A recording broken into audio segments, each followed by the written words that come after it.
Le bénévolat de compétences, c'est le fait d'apporter sa compétence professionnelle à des missions. Des missions, passerelles compétences rajoute compatibles avec une activité professionnelle, c'est-à-dire que nos bénévoles, 80% sont en activité professionnelle.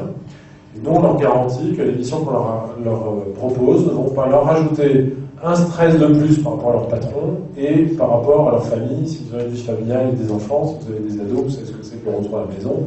Ça peut parfois être un peu pénible. Si en plus on veut vous en rajouter un peu, c'est assez cool. Très bien. Voilà. Donc l'idée d'une passerelle compétences, c'est vraiment celle-là. Et c'est de partir du besoin des associations en termes de compétences. Une association a besoin d'un pro de la com pour revoir son plan de com. D'aller voir des gens qui n'ont à aucun moment imaginé faire du bénévolat et leur dire « Toi, tu es bon en com, on nous a dit que tu savais bien faire, est-ce que tu n'as pas envie de venir bénévolement aider cette association ?» Je crois que c'était la grande réussite de Passerelle, c'était celle-là, puisque pour chaque mission que nous lançons, nous avons 4 bénévoles qui se proposent en moyenne.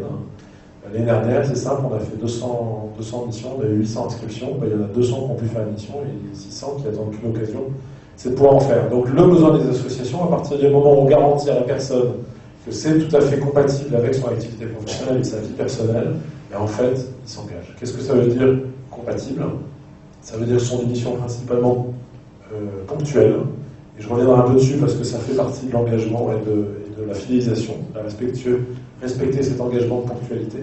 Et le deuxième, c'est que ce sont plutôt des missions où on vient accompagner plutôt que faire. C'est-à-dire que le bénévole n'a pas l'impression que si jamais, pour des raisons X ou Y, il doit se désengager, il met en péril l'association. Il ne vient pas se substituer à l'association. Et en fait, ce qui fait que 99% des cas, les bénévoles vont au bout de leur mission, c'est qu'ils savent que si jamais ils devaient aller au bout, ils ne mettraient pas en péril.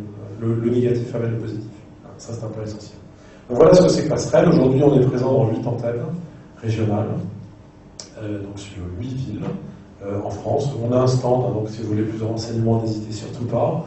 On a 2500 bénévoles aujourd'hui qui n'attendent pour certains qu'une occasion. Certains même nous engueulent en disant je comprends pas, ça fait 1 an que je suis chez vous, j'ai toujours pas une mission. Chaque fois que je me propose, on me dit que c'est trop tard. C'est vrai qu'une mission RH, aujourd'hui, quand un bénévole se propose pour une mission RH, on dit il faut réagir quasiment en 2 heures, les bénévoles sont trouvés, c'est extraordinaire ce que ça.